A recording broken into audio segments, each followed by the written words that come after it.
Welcome, my name is Adam Wilson, and this is Forum 2 for History of the United States 512 at Liberty University. The topic of discussion is famous and influential women in American Revolutionary War. The influential woman I chose to discuss is the Patriot cannoneer Molly Pitcher. First, to set the tone for the discussion, some historians give entertaining comparative descriptions of famous and influential women like Molly Pitcher and Betsy Ross.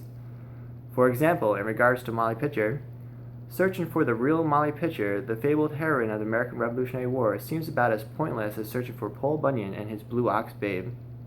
In regards to Betsy Ross, the story of Betsy Ross making the first American flag is about as credible as the story of George Washington cutting down the cherry tree. The tale of Molly Pitcher was likely created from the real accounts of multiple women along with some exaggerations. The two most likely known women that make up the character Molly Pitcher were Margaret Corbin and Mary Ludwig.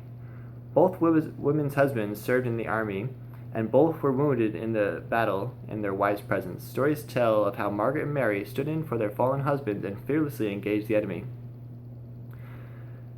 Story has it that during the Battle of Monmouth, Mary Ludwig earned the nickname Molly Pitcher for performing the exhaustive work of supplying battle-fatigued and wounded men with drinking water in the heat of combat.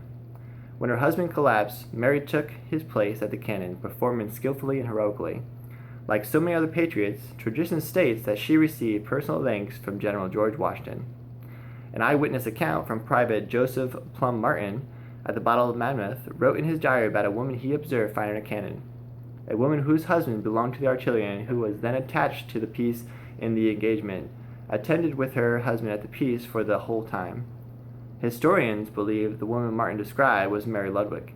However, it is hard to know if this is accurate because Margaret Corbin served in the same artillery regiment as Mary Ludwig. She and her husband John served under Captain Francis Proctor in the 1st Company of the Pennsylvania Artillery. It was after the war that Margaret Corbin became one of the only 2 women to receive the federal pensions from the military service. The other was Deborah Sampson, who distinguished herself as a man and enlisted to fight with the 4th Massachusetts Regiment.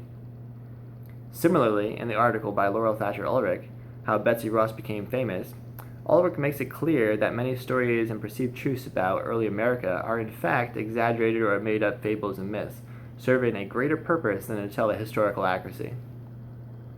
The stories of Betsy Ross first emerged in the late 1800s, as the United States was redefining itself after the Civil War. 1870, Ross's grandson, William J. Canby, read a paper before the Historical Society of Pennsylvania in which he claimed that in June 1776, General George Washington visited his grandmother in her shop in Philadelphia, where his grandmother was given a rough sketch of a striped flag with 13 stars in a blue field, and within days she had completed the first American flag.